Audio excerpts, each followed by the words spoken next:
नमस्कार दोस्तों, आप देख रहे हैं health watch with doctor Sehgal.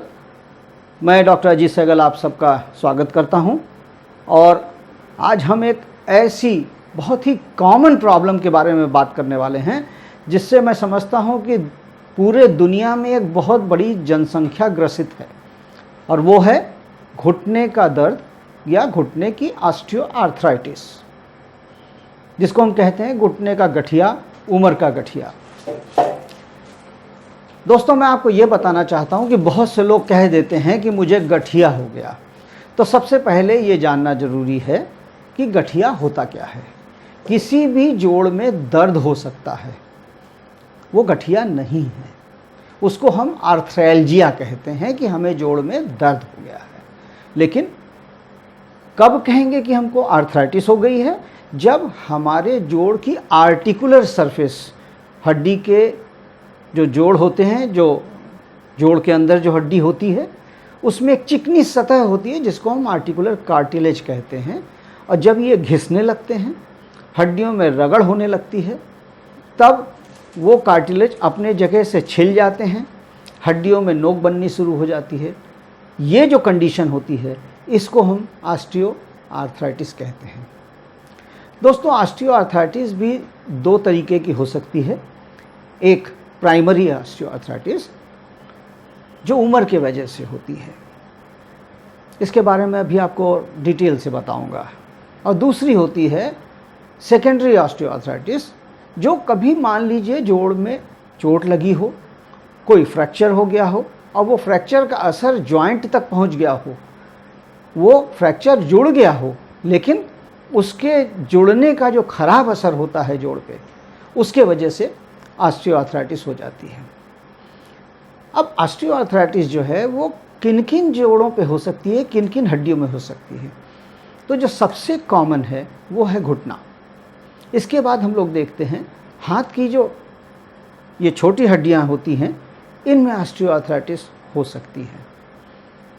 हमारे रीढ़ की हड्डी में ऑस्टियोआर्थराइटिस होती है, क्योंकि ये उम्र बढ़ने के साथ होती है, इसलिए इसको डिजेनरेटिव ऑस्टियोआर्थराइटिस भी कहते हैं।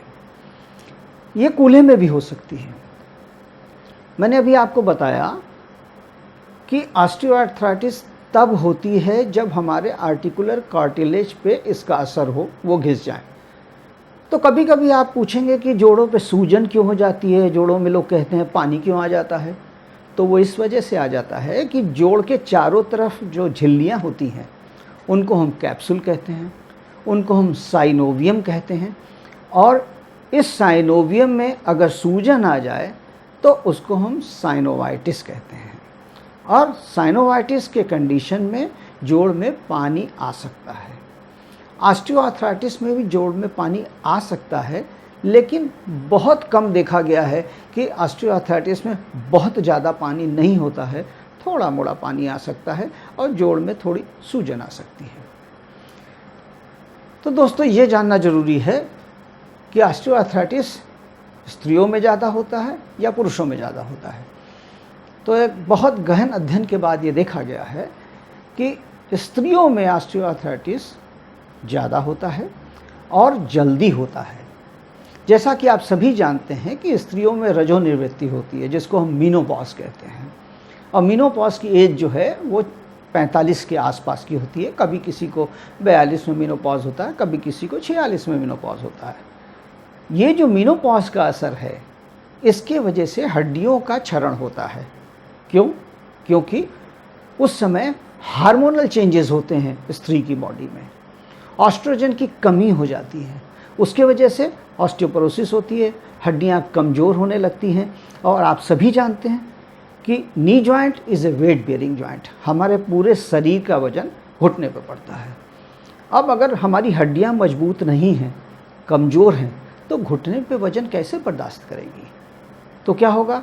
हड्डियां कमज़ोर हैं, घिसने लगेंगी हड्डियां, दबाव पड़ेगा, उसमें सूजन होगी और धीरे धीरे धीरे धीरे करके ऑस्टियोआर्थराइटिस में बदलाव हो जाता है। तो स्त्रियों में 45 वर्ष के आसपास मीनोपॉज जब होता है उसके पास, और पुरुषों में लगभग 50 वर्ष के आसपास ये ऑस्टियोआर्थराइटिस देखने को मिलती है। अब दोस्तों मैं आपको ये बताना चाहूँगा कि ऑस्टियोआर्थराइटिस में क्या क्या लक्षण हो सकते हैं। जो सबसे ज़्यादा परेशानी वाली चीज़ है वो है दर्द, दूसरा सूजन, तीसरा अकड़न, आप जब सवेरे सो कर के उठते हैं आपका घुटना सीधा नहीं होता है,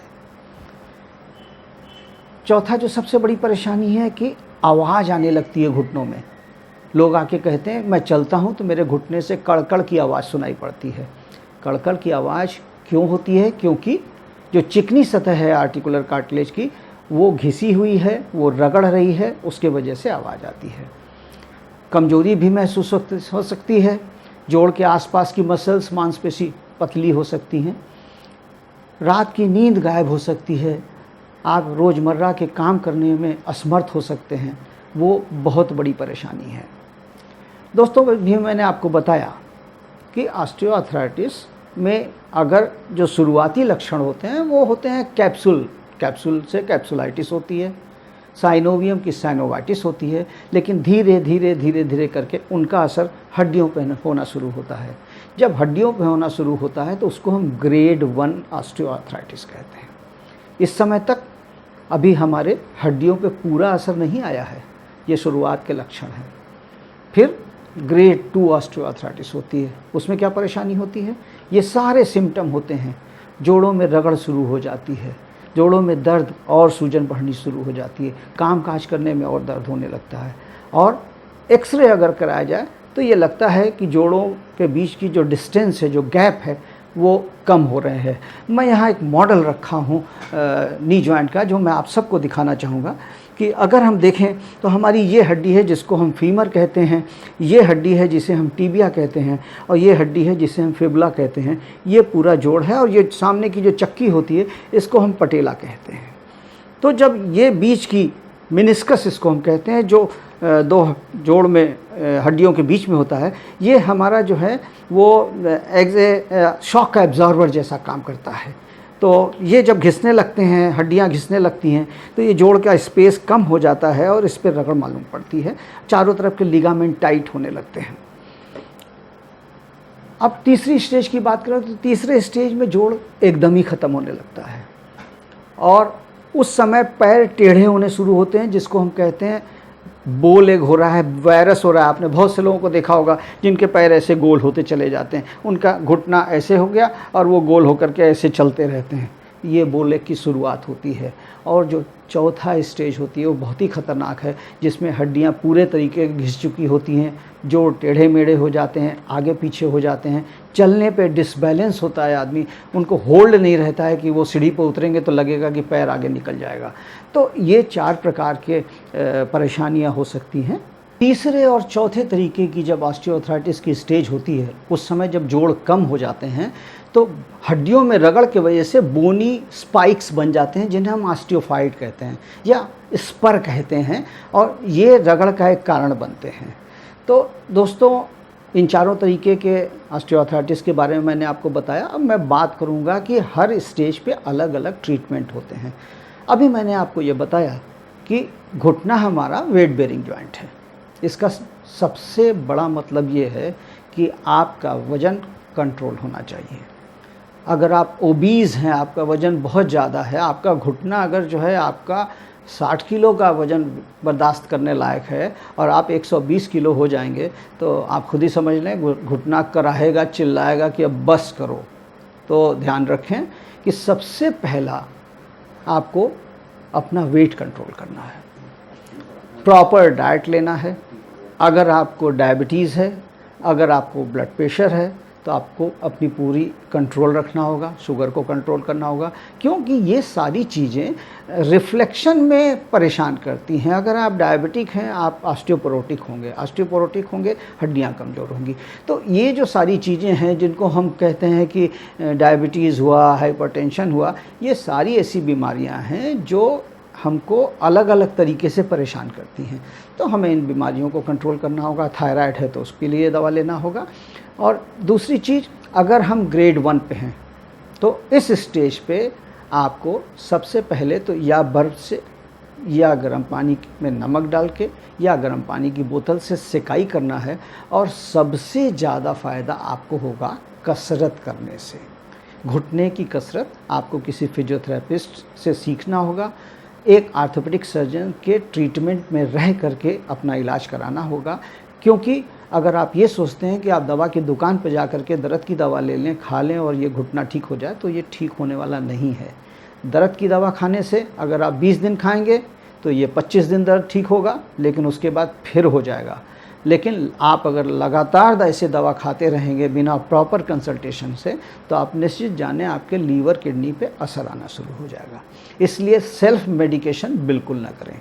एक आर्थोपेडिक डॉक्टर को दिखा करके उनसे दवा लें, और दवा में भी जो आर्थोपेडिक सर्जन होगा, हम लोग ये कोशिश करते हैं कि हम लोग ऐसी कोई दवा इस्तेमाल ना करें जो बहुत लंबे समय तक चलने पे लीवर किडनी पे असर करेगी। तो जो सबसे पहली ज़रूरत है वह है कि आप सिकाई करें, आप एक्सरसाइज करें, आप नी कैप पहनें, और प्लेन एंड सिंपल पैरासीटामॉल सबसे सेफ़ एनाल्जेसिक होती है, जिसको हम कम मात्रा में कभी कभार ले सकते हैं, और इस तरीके से ग्रेड 1 में हमारा काम चल सकता है। कुछ दिनों के बाद कसरत से आपकी मांसपेशी मजबूत होगी, घुटने पे वज़न बर्दाश्त होने लगेगा, तो आप ठीक रहेंगे। बीच बीच में आपको कैल्शियम लेना चाहिए, विटामिन डी लेना चाहिए, अच्छी प्रोटीन डाइट लेना चाहिए। अब हम ग्रेड 2 की बात करें। ग्रेड 1 और ग्रेड 2 इन दोनों में ही लगभग एक जैसा ट्रीटमेंट होता है, लेकिन आज के समय में एक बहुत ही अच्छा ट्रीटमेंट आया है जिसको हम कहते हैं platelet rich plasma, PAPRP। PAPRP का मतलब होता है photo activated platelet rich plasma.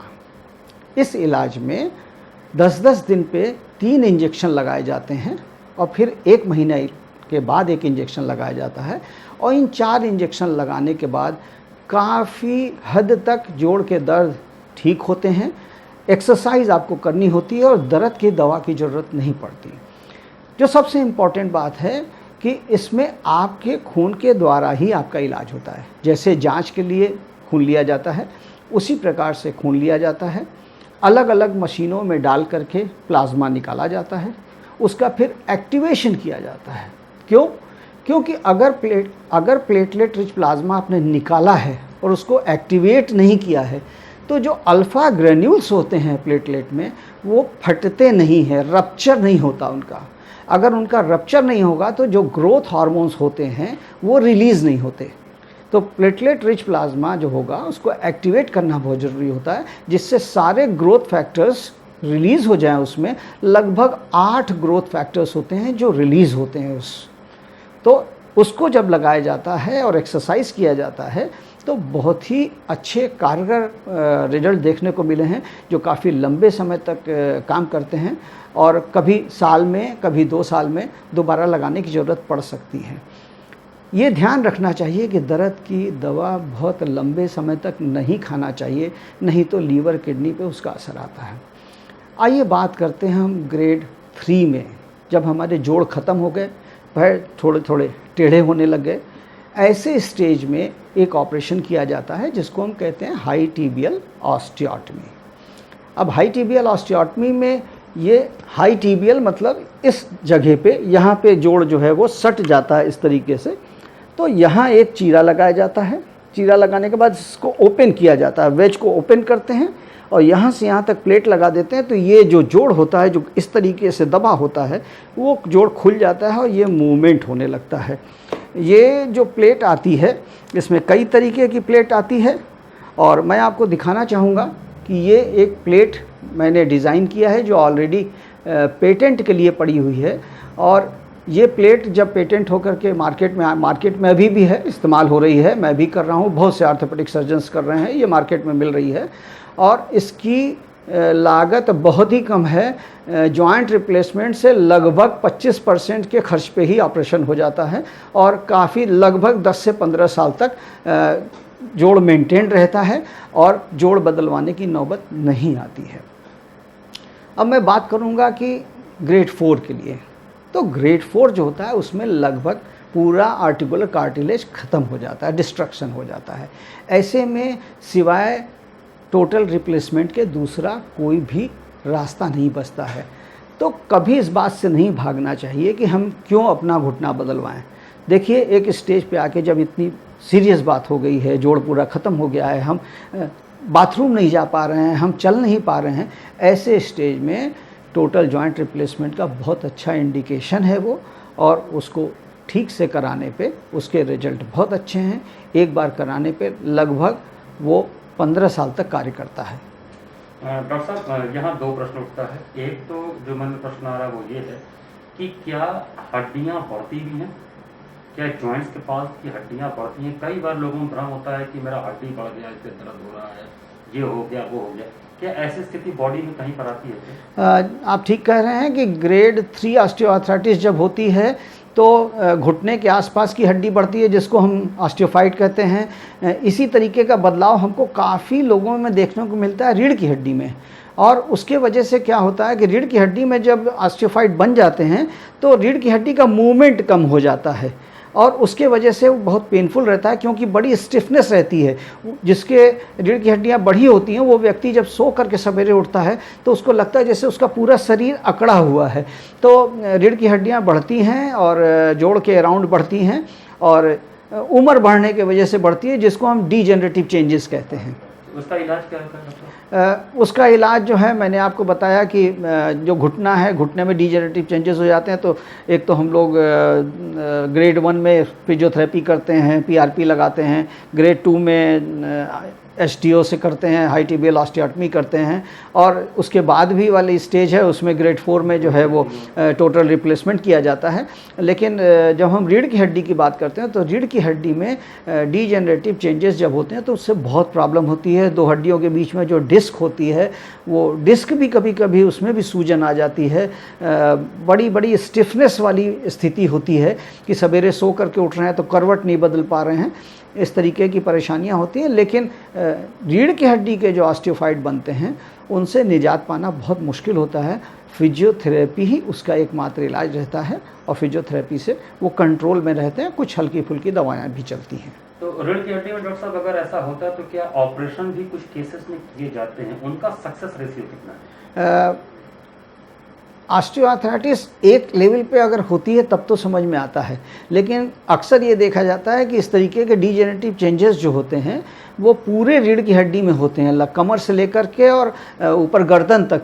आप लोगों ने अक्सर सुना होगा कि सर्वाइकल स्पॉन्डिलोसिस होती है, सर्वाइकल स्पॉन्डिलोआर्थराइटिस होती है, उसमें भी रीढ़ की हड्डियां जो है बढ़ती हैं, और वो जो ऑस्टियोफाइट बनते हैं वो आगे की तरफ भी बढ़ते हैं रीढ़ की हड्डी के, और पीछे की तरफ भी बढ़ते हैं। तो जब वो पीछे की तरफ बढ़ते हैं तो वो हमारे स्पाइनल कॉर्ड को दबाते हैं, नर्व्स को दबाते हैं, जिससे उसका असर जो है वो गर्दन पे दबता है और हाथ में आता है, और कमर में अगर ऑस्टियोफाइट दबाता है तो उसका असर जो है वो पैरों तक जाता है, जिसको आप कभी कभी कहते हैं कि सियाटिका हो गया है। तो हो सकता है कि ऑस्टियोआर्थराइटिस के वो जो ऑस्टियोफाइट हैं वो कमर पे दबाव डाल रहे हैं, उसका असर पैर पे आ रहा है, और गर्दन में डाल रहे हैं तो हाथ में दर्द भी हो सकता है, झंझनाहट भी हो सकती है, सुन्नपन भी हो सकता है। तो इसमें किसी तरह से ऑपरेशन का कोई गुंजाइश अगर कभी बहुत ज़्यादा ऑस्टियोफाइट जो प्रेशर डाल रहा हो और एमआरआई में दिख रहा हो, उसको हटा दिया जाता है ऑपरेशन से। डॉक्टर साहब, आपने एक प्लेट की बात की, जो कि आपने प्लेट डेवलप किया हुआ है, जो पेटेंट के लिए किया हुआ है जी, उसको आप किस तरह प्रयोग करते हैं, जॉइंट्स में कैसे लगाते हैं? वो जॉइंट के बाहर लगाई जाती है। ये टीबिया है, हाई टिबियल ऑस्टियोटमी मतलब ये टीबिया है, इसका हाई टिबियल मतलब ये सिंड पे। तो जब होता ये है कि ये जब ऐसे चिपक जाता है, जोड़ सट जाता है, तो यहाँ जगह नहीं रहती है। ऐसी स्थिति में यहाँ से एक चीरा लगाया जाता है इस फिबुला के ओर लगा करके, और जब यहाँ एक चीरा पूरा लग जाता है तो इस हड्डी को ऐसे खोल दिया जाता है, तो वो एक वेज बन जाता है। वेज बनने के बाद जो हमने प्लेट डिज़ाइन किया उसमें एक स्टड होता है, उस स्टड को डाला जाता है तो वो जॉइंट दिखता है कि मेंटेन किया है, और उसको एक्सरे से भी और सामने भी देख लिया जाता है। जिस स्टड को लगाने से ये करेक्शन हो जाता है, उसी स्टड को लगा करके और वहाँ से प्लेट लगा दिया जाता है, जिससे वो गैप मेंटेन रहे और यहाँ का गैप जो बना है वो भी मेंटेन रहे। तो ये प्लेट शरीर के अंदर ही रहता है? ये प्लेट जो है वो शरीर के अंदर ही घुटने के नीचे लगी होती है। और ये इसका जीवन काल कितना होता है इस प्लेट का, मतलब कब तक? प्लेट तो ये हमेशा ही लगी रह सकती है और बाद में निकाल भी सकते हैं। इस प्लेट का कोई ऐसा नुकसान नहीं होता, अगर ये बॉडी में रहती भी है तो कोई नुकसान नहीं होता। तो दोस्तों, आज आपसे जो बातें हुई ऑस्टियोआर्थराइटिस के लिए, मैं ये समझता हूँ कि आप सभी इस बात से सहमत होंगे कि हमको सेल्फ मेडिकेशन नहीं करना है, प्रॉपर फिजियोथेरेपी एक्सरसाइज करना है, अगर ग्रेड 1 और 2 है तो हम PRP लगवा सकते हैं, ग्रेड 3 है तो हम हाई tibial ऑस्टियोटमी करा सकते हैं, और ग्रेड 4 है तो बिना डरे हम TKR टोटल नी रिप्लेसमेंट करा सकते हैं। तो फिर आपसे मुलाकात होगी अगले हफ्ते यहीं पे health watch with doctor Sehgal. नमस्कार।